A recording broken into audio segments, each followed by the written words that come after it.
ఉగ్రవాదుల కాల్పులు అనేటటువంటి దాంట్లో 3 లక్ష్యాలు. నెంబర్ 1, భారతదేశంలో హిందువులకి ఒక భయం సృష్టించడం. నెంబర్ 2, హిందువులు ఎంత పిరికి పందలో బయట ప్రపంచానికి ప్లస్ అక్కడున్నటువంటి పాకిస్తాన్లో తీవ్రవాద శిక్షణ పొందుతున్నటువంటి వాళ్ళకి చూపించడం.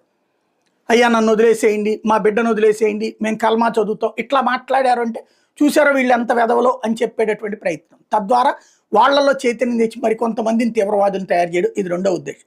మూడోది, కాశ్మీర్కి పర్యాటకులు రాకుండా చేయటం, తద్వారా ముస్లింలే అక్కడ నష్టపోవాలనుకోవడం.